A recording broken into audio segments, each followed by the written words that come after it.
Bom dia, pessoal. Iniciamos a nossa aula de hoje, onde vamos falar sobre as diversas caixas que tem nas casas, né, dentro do terreno, sem contar a parte aqui que liga na rede coletora de esgoto. Nós vamos falar do muro para dentro da edificação, ok? Então, aqui a gente vê essa imagem onde eu tenho a tubulação de esgoto conectada à rede coletora de esgoto que passa na rua. E aqui eu tenho a minha tubulação de águas pluviais, né? No Brasil, que vai ser ligada à galeria de água pluvial. No Brasil, a gente tem um sistema separador absoluto de esgoto, onde eu não posso misturar água da chuva com esgoto sanitário. Então, eu tenho que separar, ok? A minha cozinha e pia de churrasqueira eu vou ligar numa caixa de gordura. O meu banheiro eu vou ligar nas caixas de inspeção. A minha lavanderia, eu tenho a opção de ligar numa caixa sifonada especial ou ligar direto na caixa de inspeção. Mas se eu ligar direto na caixa de inspeção, eu tenho que ter algum tipo de desconector, né, de sifonamento, para não voltar mau cheiro para a minha área de serviço. Em prédios, eu sou obrigado a ter caixa sifonada especial, de acordo com a norma. Eu tenho que ter um tubo de queda exclusivo para a área de serviço, e quando chega no térreo, eu tenho que ter uma caixa sifonada especial, né? Então, depois a gente vai ver isso certinho.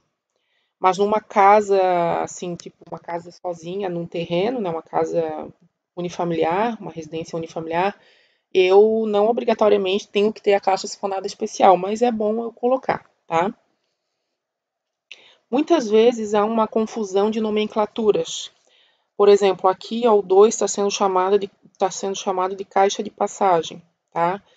Na verdade, pela norma 8160, isso aqui é uma caixa de inspeção, tá? Então, qual é a diferença de caixa de passagem e caixa de inspeção?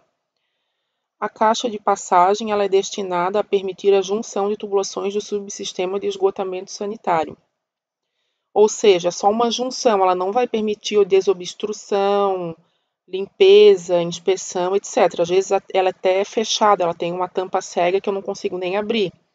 Então, na verdade, num terreno, eu devo evitar de colocar essas caixas de passagem fechada. Eu devo sempre priorizar as caixas de inspeção. Então, a caixa de inspeção dentro de um sistema de coleta de coleta de esgoto de uma edificação, ela é uma caixa destinada a permitir a inspeção, limpeza, desobstrução, junção, mudanças de declividade e ou de direção das tubulações.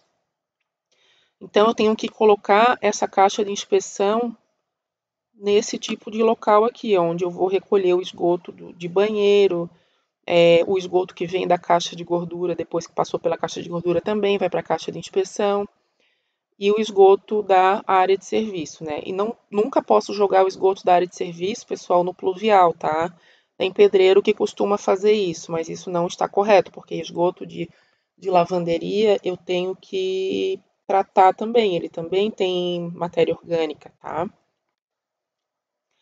Essa caixa de inspeção aqui que fica no passeio, que é de responsabilidade da prestadora de serviço de saneamento do município, também é chamada de caixa de inspeção, mas ela não é instalada pelo proprietário, ok? Então, a caixa de inspeção que nós vamos nos referir aqui nessa videoaula é essa aqui que fica dentro da edificação, ok? Então, vamos lá. Aqui na minha apostila, eu copio da norma as características da caixa de inspeção, né? Então, aqui é aquele texto que eu já li. E a caixa de inspeção ela pode ter uma profundidade máxima de 1 metro, né? Então, eu não posso passar de 1 metro de profundidade, senão eu tenho que botar um bombeamento. Por isso que os meus subcoletores eu não posso colocar uma declividade muito grande para que ele não, principalmente quando o terreno é plano, né? Para que eu não ultrapasse esse 1 metro de inspeção, das caixas de inspeção. Também para que chegue lá na caixa de inspeção da prestadora de serviço com uma cota que esteja acima do ou no mesmo nível do fundo dessa caixa. Nunca pode estar abaixo. Se estiver abaixo, eu vou ter que fazer um bombeamento. Então, de acordo com a norma ainda, a caixa de inspeção deve ter uma forma prismática de base quadrada ou retangular, de lado interno mínimo de 60 centímetros. Ou ela deve ser cilíndrica com diâmetro mínimo igual a 60 centímetros também. Ou seja, tem algumas caixas de inspeção que são vendidas, principalmente aquelas plásticas. Deixa eu achar uma foto aqui para mostrar para vocês. Que elas têm um diâmetro inferior ao que a norma pede. Deixa eu mostrar aqui. Então, se eu colocar esse tipo de caixa no meu projeto, eu corro o risco dele ser reprovado e depois eu não conseguir nenhum ABIT também. Tá? Então, aqui, ó, esse tipo de caixa de inspeção aqui, ó, ele tem um diâmetro de, deixa eu ver aqui, ó, 30 e poucos centímetros, então ele não atende à norma, tá? O correto é eu fazer no meu terreno uma caixa de inspeção, ó, desse tamanho aqui, 60 por 60, aí eu vou estar seguindo a norma. Ela pode ser uma feita em loco, né, como aqui tá feita, aqui ainda não estão os subcoletores e coletor predial. Aqui é a fossa, né, então da caixa de inspeção para a fossa é o coletor predial. Ela pode ser feita assim, ou ela pode ser comprada pronta de concreto pré-fabricada, mas ela tem que ter internamente 60 centímetros, no mínimo.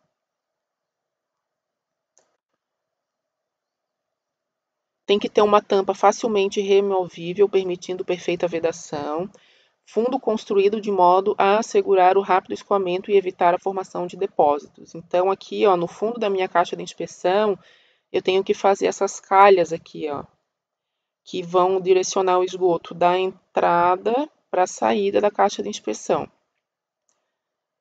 de modo que não fique retido nenhum sólido aqui. Da entrada para a saída, dentro dessas calhas aqui, eu tenho que ter uma declividade de 5%, tá? Então, se a minha caixa de inspeção tem 60 centímetros aqui, com 5%, eu vou ter um desnível de 3 centímetros em cada caixa de inspeção.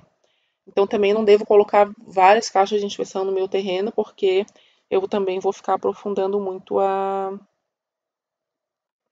o subcoletor e o coletor predial. As caixas sifonadas especiais, de acordo com a norma 8160, né, a norma de tubulação de esgoto, diz o seguinte: os despejos provenientes de máquinas de lavar roupas ou tanques situados em pavimentos sobrepostos podem ser descarregados em tubo de quedas exclusivos com caixa sifonada especial instalada no seu final. Não tem nenhum modelo de caixa sifonada especial na norma, tá? Eu peguei esse modelo aqui sem dimensão, mas só para vocês entenderem. Então, aqui, por exemplo, forma um desconector, né? Não deixa o mau cheiro passar daqui, porque daqui vai ligar na caixa de inspeção, que vai ter esgoto de banheiro, passar para dentro da minha edificação, dentro da minha área de serviço. Na verdade, aqui está dizendo, quando eles falam que podem ser descarregados em tubos de queda exclusivos com caixa sifonada especial em seu final, se eles usam a palavra podem, a interpretação, no meu modo de ver, é que não é obrigatório. Mas se eu não tiver essa caixa sifonada especial e esse tubo de queda exclusivo para a área de serviço, eu tenho que fazer algum tipo de desconector para a máquina de lavar roupa, porque a máquina de lavar roupa ela não pode ser ligada na caixa sifonada que fica dentro da área de serviço, tá? Isso não é permitido. Mesmo que a caixa sifonada seja anti-espuma.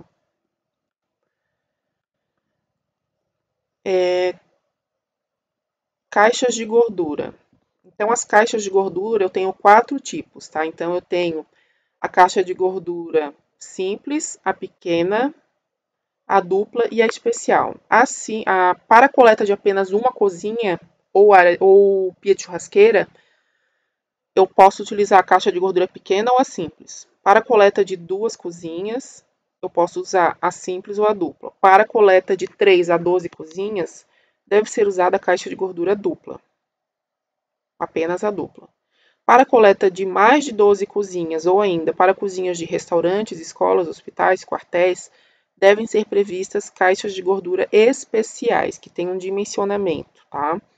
Então, a A, B e C, elas têm um modelo, um tamanho mínimo padrão, tá? Então, por exemplo, aqui, ó, essa é a pequena, ela tem um diâmetro de 30, aqui a parte submersa do septo, 20, e o volume de retenção de 18 litros.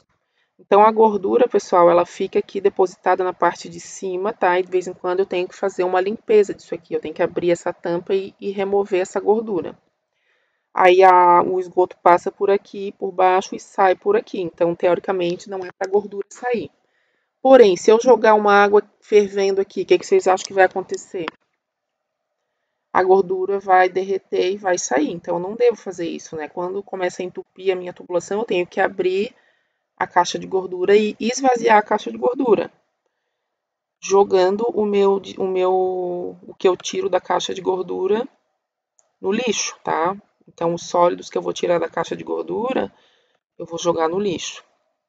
Aqui eu tenho alguns exemplos de caixa de gordura. Então, essa caixa de gordura aqui é uma comercial de plástico vendida, que é muito utilizada. Essa está dentro de norma, mas para essa aqui, qual é o diâmetro dela? Acho que é 30 e poucos. Então, para uma cozinha, essa daqui, tá? Não posso usar mais de uma cozinha para ela.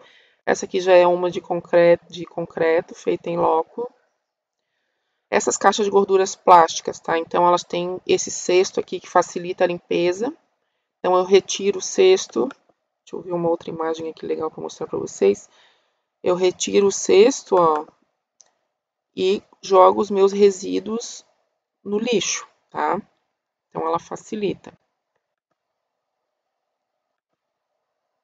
A caixa de gordura, então, ó, os resíduos ficam aqui boiando, né? Porque a gordura boia. Eu tenho que abrir e tirar. Aqui é para sair somente o esgoto sem a gordura.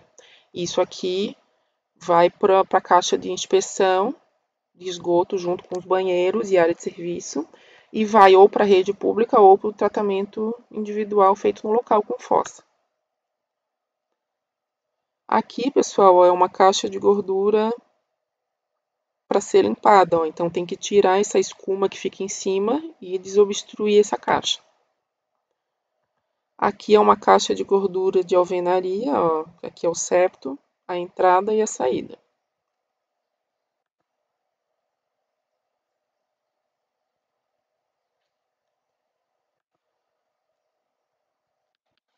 Então, essa caixa de gordura pequena, então, é para apenas uma cozinha. Agora vamos ver a caixa de gordura dupla. A caixa de gordura dupla, então, ela tem um diâmetro de 40 centímetros interno. E a profundidade do septo também, ela é 20 centímetros dentro da lâmina d'água. Esse 20 centímetros que está aqui embaixo e esse 30 que está aqui, isso aqui não diz na norma, tá? Na norma só diz o volume, né, a capacidade de retenção que tem que ter. Essa figura aqui, esse tamanho, eu peguei da Vigilância Sanitária de Florianópolis, que é um desenho parecido com o desenho deles. A Vigilância de Florianópolis, ela não permite mais que eu faça o septo com tubulação, tá? Eu tenho que fazer de alvenaria, de modo que dificulte a retirada disso aqui. Porque tem gente que, tipo, entope e aí a pessoa vai lá, tira o septo e a caixa de gordura parou de funcionar a partir do momento que eu tiro o septo. Então, eles não permitem mais que eu faça o septo com tubulação, tem que ser de alvenaria. A caixa de gordura dupla, então, ela é para de 2 a 12 cozinhas. E ela tem um tamanho padrão mínimo aqui de 60 centímetros interno. O septo tem que descer 35 dentro da lâmina d'água. Ok? Então, a caixa de gordura dupla até 12 cozinhas, ela tem esse tamanho mínimo. Em nenhum momento a norma fala sobre número de contribuintes, né? Então, um apartamento, seja ele de um dormitório ou de 4 dormitórios, ele vai ter... Se eu tenho 12, por exemplo, se eu tenho 12 apartamentos de 4 dormitórios ou 12 apartamentos de um dormitório, a caixa de gordura dupla vai ser igual, tá? Eu não preciso mudar a dimensão por causa disso, então indiretamente, ela fala que, independente da população que vai contribuir, se eu tenho 12 cozinhas residenciais, vai ser a caixa de gordura dupla. A caixa de gordura especial, então, é para quando eu tenho 13 cozinhas ou mais, né? Também para outros usos, como, por exemplo, restaurantes. Então, ela tem uma fórmula para dimensionamento que o volume da câmara de retenção de gordura é obtido pela fórmula volume igual a 2 vezes N mais 20. Então, aqui sim entra a população. Então, o N é o número de pessoas servidas pelas cozinhas que contribuem para a caixa de gordura, no turno em que existe maior afluxo. Então, por exemplo, se eu tenho um restaurante que serve almoço e janta, eu não vou somar as refeições servidas no almoço e na janta. Eu vou pegar, por exemplo, se no almoço tem mais gente, eu vou pegar a população que é servida no almoço. Não vou somar com a da janta. Então, ela tem aqui algumas partes, algumas dimensões fixas, né? Então, a altura molhada é 60, a parte submersa do septo é 40, mas o volume, né? Ou seja, o diâmetro ou os lados, se for quadrada ou retangular, ela é variável de acordo com o volume. Então, aqui é o modelinho, né, da caixa de gordura, por exemplo, de forma prismática quadrada. Então, eu tenho aqui os lados variáveis. A câmara vertedora eu posso fazer de 20 aqui, o septo de 5, se for de concreto, né, o septo fixo. Aqui eu vou ter 20, aqui eu vou ter 40, isso é fixo pela norma. Então, a câmara de retenção, que é só essa parte do lado de cá da caixa, né, não inclui a câmara vertedora, ela tem que ter o volume de 2 vezes N mais 20L. A altura útil é fixa de 60, né, então 20 mais 40. Aqui eu trago um exemplo de como de aplicação dessa fórmula, né, do dimensionamento da caixa de gordura para um prédio. Então, aqui, dimensionar uma caixa de gordura que atende dois tubos de gordura, né, ou seja, tubo de queda das cozinhas do prédio. Cada tubo de queda atende a 11 cozinhas. Cada cozinha atende a um apartamento de 3 dormitórios. Então, na mesma caixa de gordura, eu vou estar recebendo 2 tubos de gordura e cada um atende a 11 cozinhas. Então, ao total, eu vou ter 22 cozinhas. E cada cozinha dessa atende a um apartamento de 3 dormitórios. Então, eu vou ter 22 cozinhas. Como é que eu vou calcular a população? Eu vou considerar 2 pessoas por dormitório. Então, eu tenho 3 dormitórios por apartamento e 2 pessoas por dormitório. Total deu 132 pessoas. Então, o volume vai ser 2 vezes a população, né, 132, mais 20. Deu 284 litros. Dividindo por 1.000, eu tenho metro cúbico, deu 0,284 metros cúbicos.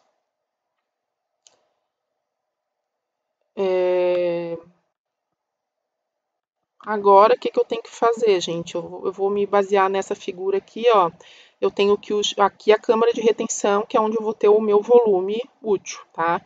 Então, em planta, ela vai ser x por y, sendo que o y é igual a x mais 25, né? Porque aqui aqui é quadrado, então essa dimensão é igual a essa. E a altura vai ser 60, isso é fixo, tá? Então, o volume daqui, dessa câmara de retenção, vai ser x vezes y vezes h útil, que é 60. Então, para essa forma prismática retangular, como eu já falei, né, o y vai ser x mais 25, esse 25 aqui. Então, eu isolo, eu vou fazendo as substituições aqui, ó, substituir o v pelo volume, o y eu substituí por x mais 0,25, o HU deu 60. Então, aqui eu criei uma equação de segundo grau para eu resolver. Então, aqui, relembrando como é que se resolve a equação de segundo grau, né? Eu cheguei aqui, então eu tenho dois resultados, x' e x duas linhas. Então, o x' deu 0,5742, eu arredondo para 0,58, porque eu sempre vou deixar com 2 casas depois da vírgula, e porque a minha precisão é de centímetros, e vou sempre arredondar para mais. E o x duas linhas deu negativo, então eu vou descartar. Portanto, o volume resultante vai ser, aí eu retomo aquela fórmula lá do x vezes y vezes HU, eu vou conferir, né, vou tirar a prova real para ver se o meu volume resultante deu maior ou igual ao meu volume mínimo, que é o que tem que dar. Então, 58 vezes 83, né, porque 83, o y então vai ser x mais 0,25. Então, 58 mais 25, 83. Então, 0,58 mais 0,83 mais 60 de altura útil deu 0,289, que é maior do que o volume mínimo que eu preciso, que é 284 litros. Então, deu 289 litros, ok. Por que deu um pouquinho maior? Pelo arredondamento do X, tá? Então, sempre, normalmente vai dar um pouquinho maior, dificilmente vai dar exatamente igual, o que não pode dar menor. Então, prestem atenção numa informação aqui, ó. Nos exercícios sobre caixa de gordura especial, não precisa fazer a parte inicial da equação de segundo grau. Depois de calcular o volume mínimo, usar direto essa equação. E isso, pessoal, se tratando de uma caixa de gordura de forma prismática com base quadrada, ok? Aí eu posso usar essa fórmula aqui. Então, eu vou usar essa fórmula para achar o x. Eu não preciso fazer todo aquele desenvolvimento que eu fiz lá. Eu aplico direto essa fórmula, ok? Lá no final da apostila tem uns exercícios para vocês fazerem de caixa de gordura, tá? Então, esses exercícios, ó, aqui eu tenho 3 exercícios de esquema vertical que vocês já fizeram lá para coletor predial, subcoletor, tubo de queda, tubo de ventilação, vocês já fizeram. Então, vocês vão fazer também aqui as caixas de gordura. Então, aqui, por exemplo, ó, eu tenho a cozinha 2, cada pavimento eu tenho 2 cozinhas. E aqui, essas cozinhas vão chegar na caixa de gordura 1. Então, vocês vão ter que dimensionar essa caixa de gordura 1, ok? Então, quantas cozinhas eu tenho aqui? Ó?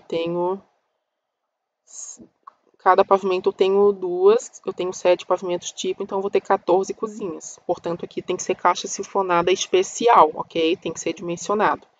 E aqui tem a informação, ó, 2 apartamentos e 2 dormitórios, cada pavimento tipo. Então, aqui eu tenho, cada apartamento vai ter 2 dormitórios, e eu considero 2 pessoas por dormitório. Então, 14 cozinhas vezes 2 dormitórios vezes 2 pessoas por dormitório vai ser o meu dimensionamento. Aqui no edifício comercial eu tenho a copa, tá? Então aqui eu tenho, isso pode ser considerado cozinha também, então eu tenho 7 cozinhas, eu posso fazer a caixa de gordura dupla, tá? Então essa aqui é a dupla. Uma das perguntas da prova vai ser qual é o tipo de caixa de gordura que eu vou adotar. Então vocês têm que olhar o esquema vertical, ver quantas cozinhas tem e saber se vai ser adotado dupla, especial. Para prédio nunca vai ser a pequena e a simples, né? Isso é só para casa. Para prédio sempre vai ser ou a dupla ou a especial. Se for a dupla, vocês vão colocar aqui a caixa de gordura dupla e vão dar as dimensões de acordo com as dimensões mínimas que estão ali na apostila, né? Que eu peguei da norma. Se for especial, vocês vão ter que dimensionar, ok? Esse exercício 3 aqui, ó, quantas cozinhas eu tenho? Eu tenho aqui, ó, 4 cozinhas. O B é uma cozinha. Então, essa caixa de gordura aqui é a caixa de gordura dupla, tá? Eu não preciso dimensionar. Então, na prova, eu não sei se eu vou botar dupla ou especial. Então, vocês têm que saber calcular especial, porque na prova pode ter que calcular. Depois desses exercícios, tem os gabaritos, tá? Então, aqui estão os gabaritos dos ramais dos exercícios de ramais de esgoto, descarga e ventilação. Depois os gabaritos dos esquemas verticais, né? Aquela parte que vocês já fizeram. E aqui o dimensionamento da caixa de gordura que vocês têm que fazer. Então, vocês primeiro vão tentar fazer sem olhar o gabarito e depois vocês vão olhar o gabarito para conferir se vocês fizeram certo. Qualquer coisa, vocês podem me procurar no meu horário de atendimento. Só mais uma observação final aqui sobre as instalações prediais de esgoto. Existe também a válvula de retenção para esgoto, tá, pessoal? Então, ó, se a residência é próxima a um rio, ou se é um terreno mais baixo do que o nível da rua, ou mesmo se a casa fica em lugares propícios a grandes alagamentos, você deve usar, então, a válvula de retenção, que impede que o esgoto da rede pública retorne para o interior da casa, tá? Principalmente em dias de chuvas fortes, onde o sistema de escoamento das águas pluviais é deficiente, ocasionando alagamentos constantes, né? E também na própria rede coletora de esgoto acaba chegando alguma água pluvial, então eu tenho que usar essa válvula de retenção para esgoto. Inclusive, ela também tem a vantagem de impedir o acesso de roedores, tá? De animais provenientes da rede coletora de esgoto. Mas a principal finalidade é impedir o refluxo dos esgotos públicos, né? Então, o esgoto da rede coletora que não deve voltar para dentro da edificação. Então, esse 4 aqui ó, é a válvula de retenção para esgoto. Eu tenho que verificar, então, se a prestadora de serviço de saneamento do município exige que eu coloque ou não essa válvula de retenção. De uma maneira geral, não é obrigatório colocar se eu não estou nesse tipo de situação descrita aqui. Mas se for uma exigência da concessionária de abastecimento, então mesmo em outros tipos de terreno mais alto, eu também tenho que colocar. Ok, pessoal, então agora mãos à obra, vamos fazer os exercícios para estudar para a prova. Até a próxima.